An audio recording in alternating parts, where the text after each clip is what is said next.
Moi! Setä täällä tubettaa taas.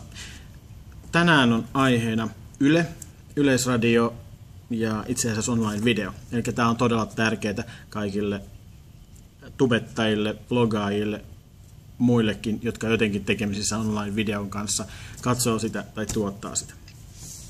Mutta ennen kuin mennään siihen aiheeseen, syy miksi mä päädyin nyt tekemään tämän postauksen tänään on se, että tuossa koko aamupäivän on netistä voinut seurata sellaista lähetystä kuin Yle Prophecy, jossa on ollut erilaisia asiantuntijoita kertomassa omia profetioitaan siitä, että mikä nyt sitten on hienoa tulevaisuudessa, mikä on tärkeää tulevaisuudessa, mikä on nimenomaan online-videon tulevaisuus.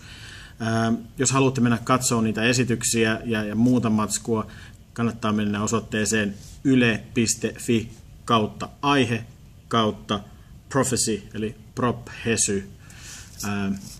Ja sieltä löytyy lisää tietoa. Sinne tulee varmaan nuo aamupäivän videot myöskin katsottavaksi jossain kohtaa.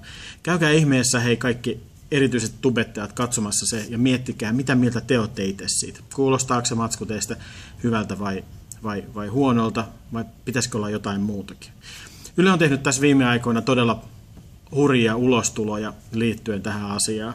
Ensinnäkin Yle on tänään julkistanut sen, että Yle-tunnus, sellainen millä voi kirjautua sisään tällä hetkellä muun muassa Yle Areenaan, sen pystyy jatkossa sitä pystyy käyttämään muuallekin. Eli sä pystyt kirjautumaan sisään joihinkin muihin palveluihin. Sen sijaan, että sä käytät vaikka Facebook-loginia tai Twitter-loginia tai Google Plus-loginia, sä voitkin tehdä sen Yle-tunnuksilla.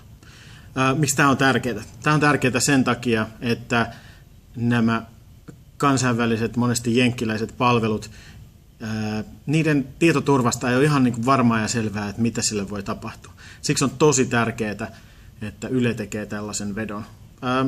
Periaatteessa Suomen valtion olisi pitänyt tehdä tämä. Meillä voisi olla henkilökortti, jolla voisi niin kuin vaan kirjautua sisään joka paikkaan ja se olisi turvallinen henkilötietojen ja muiden kannalta. Viro on tehnyt jo, Virossa on sellainen systeemi kuin e-residenssi, jolla sä voit ikään kuin tunnistautua erinäköisiin palveluihin. Mutta jos kukaan muu ei tuo sitä ja Yle tuo sen, se on hieno juttu. Toivottavasti kaikki alkaa käyttää sitä palvelua tosi nopeasti. Sitten sen lisäksi Yle on avannut Yle Areenan käyttöön. Eli Yle Areenaan on olemassa rajapinnat, joilla voi jatkossa käyttää Yle Areenan sisältöjä ja kehittää sen avulla uusia palveluja. Siellä on jotain kaupallisia rajoituksia tällaisia, mutta periaatteessa ne on siellä käytössä. Olisi tosi hienoa kuulla, että miten joku ajattelisi sitä käyttää. Pystyn miettimään joitakin vaihtoehtoja, mutta mä oon varmasti hyvin rajoittunut sen ajattelun kautta. Jos tiedät tai sulla on ideoita, miten sitä voisi käyttää tai missä haluaisit nähdä Yle Areenan sisältöjä, vastaa vaikka tähän jollain konstilla tai twiittaa tai ihan mitä tahansa. Siinä Yle Prophecy-tapahtumassa tänään puhuttiin itse asiassa myös YouTubesta ja online-videon tulevaisuudesta ja siitä, miten kansalaiset, tavalliset ihmiset alkaa tekemään mediaa. Ja siellä Ylen Risto Kuulasmaa sanoi, että tubettajat on todella tärkeitä Yleisradiollekin ja Yleisradio tulee tekemään paljon töitä sen eteen. Tänään iltapäivällä itse asiassa Ylellä on joku porukka, joka on visioimassa nyt tämänkin aiheen tulevaisuutta, mutta koska mä tiedän, että on todella monet, jotka eivät sitä tulevaisuutta ole nähnyt, eikä ole siellä mukana, mutta olisi jotain sanottavaa, koettavaa.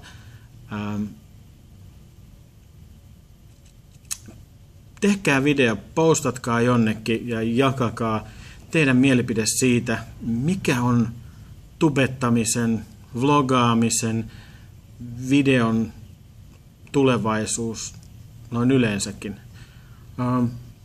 Mun mielestä on ihan mieletön mahdollisuus. Mä toivon, että Suomessa olisi kohta todella paljon aktiivisia vlogaajia. Mä toivon, että seuraavat Tubekon ja kaikki meetupit tulee todella täyteen ihmisiä. Tulisi paljon erilaisia vlogeja tosi erilaisista aiheista. Ja myös vastaaminen tapahtuisi entistä enemmän vielä videon avulla. Tai jotenkin niin henkilökohtaista. Jotenkin. Mutta hei, siis kommenttia please, mielipiteitä.